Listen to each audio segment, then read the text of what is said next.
Sí, muy bien chicos, buenas tardes. En esta ocasión les voy a explicar un problema en el que tienen dudas. Bueno, van a ser dos, pero voy a empezar con este. Es el problema de calor perdido y ganado o absorbido y cedido. ¿Sale? En este sistema o en este problema voy a tener una barra de plata de cierta masa a cierta temperatura que se va a introducir en un calorímetro que tiene agua. Fíjese muy bien, la temperatura del agua. Y fíjese bien la temperatura de mi barra de plata. ¿Qué quiere decir? Que la que va a perder temperatura o calor, mejor dicho, es la barra de plata. Va a cederle calor aquí a la mezcla del agua en el calorímetro. ¿Ok? Entonces tengo aquí la fórmula. Quedamos en que todo el calor perdido va a ser igual al calor ganado. En este caso son dos. ¿Por qué? Porque tengo agua y tengo aluminio. Muy bien. La fórmula de la cantidad de calor o delta Q se da masa por calor específico por variación de temperatura. Ojo aquí, quedamos que cuando un objeto pierde calor, la variación de temperatura sufre un cambio, es decir, en lugar de ser temperatura final menos inicial, es inicial menos final. Y en el otro lado de la igualdad, como hablo de calor ganado, ahí sí se respeta la variación. Final menos inicial, final menos inicial. Ya identifiqué mi fórmula, ahora voy a sustituir valores en la fórmula. Le voy a hacer igual que el ejemplo anterior. Voy a multiplicar mi masa por el calor específico del agua, que en este caso es, perdón, del agua no de la plata, que en este caso no lo conozco, ¿verdad? Entonces lo multiplico tal cual, con las letritas, por cada uno de estos valores. ¿Ok? Sería un monomio por un binomio. Y acá sí conozco todos los valores. Entonces, multiplico la masa del agua por su calor específico, la masa del aluminio por su calor específico. Y aquí tengo los valores, ¿se fijan? 450 por 1, aquí está. 60 por punto 217, aquí está. Aquí, al multiplicar, me queda esta expresión. Esta expresión, ¿por qué? Porque multiplico esto por los 100. Por 100. Entonces, esto lo sigo respetando porque es lo que voy a calcular. Lo sigo poniendo. Y al momento de multiplicar este término por el segundo término, me va a quedar también con esta variable aquí. Esta incógnita, por así decirlo. Continúo con mi problema, multiplico este valor por cada uno de estos. ¿Y qué me va a quedar? Fíjese bien, como estos son términos semejantes, yo los puedo restar. Aquí queda mi resta. Y estos valores, todos están en términos de calorías, los voy a sumar o restar según sea el caso. ¿Sale? Esto menos esto, más este valor. Tengo un valor total. Fíjese bien, el problema que me pide calcular calor específico de la plata. ¿Qué le estorba el calor específico de la plata? Esta cifra.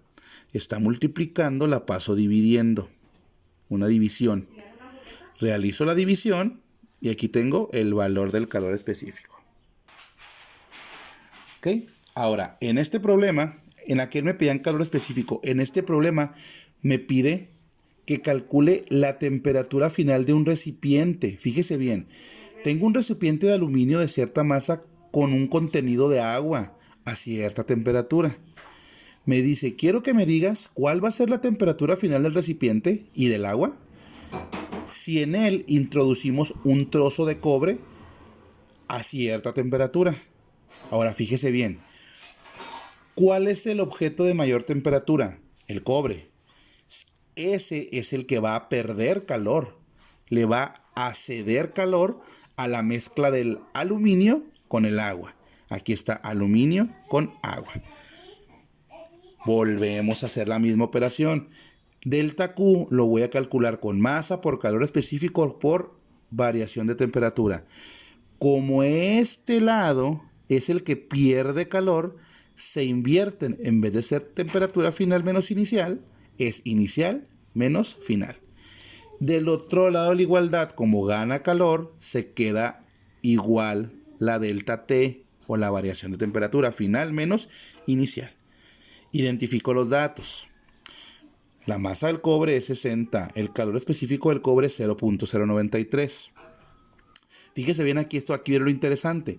La temperatura inicial del cobre son 300 grados. La temperatura final no la conozco, por eso la dejo así. Me voy del otro lado de la igualdad. Esta es la masa del aluminio, calor específico del aluminio. La temperatura final no la conozco, conozco la inicial. La temperatura final del agua no la conozco, conozco la inicial. ¿Sale? Realizo mis operaciones correspondientes. Multiplico 150 o la masa por el calor específico y tengo un valor. Masa por calor específico tengo un valor. Masa por calor específico tengo un valor. Ahora sí voy a multiplicar un monomio por un binomio. Un monomio por un binomio. Un monomio por un binomio. Este valor por el primero. Aquí tengo el resultado. Este valor por el segundo. Sigo respetando TF porque hice una multiplicación. Me sigo del otro lado de la igualdad. Este valor por este. Igual, respeto la TF y respeto los signos. Este valor por este valor por este y este valor por este. Ahora, fíjese muy bien. Tengo todo reburujado. Aquí tengo cifra normal, aquí tengo una cifra con TF, cifra con TF, cifra normal, cifra con TF, cifra normal. Entonces, voy a juntar todos los que sean semejantes. En este caso, ¿qué me conviene más? Como este es negativo, pasar lo positivo al otro lado de la igualdad. Como TF, lo paso al otro lado de la igualdad. Aquí lo tengo, mire. Aquí positivo. ¿Sale? Ahora, de estos valores de aquí, ¿cuáles no tienen TF? Este menos 325 y este menos 2000. Los paso positivos del otro lado de la igualdad. Ahora, si puedo sumar términos semejantes, realizo la suma. ¿Qué me está pidiendo el problema? La temperatura final. Entonces, como le está estorbando esta cifra, ¿qué es lo que hago? La mando a dividir. Realizo la división y tengo el resultado.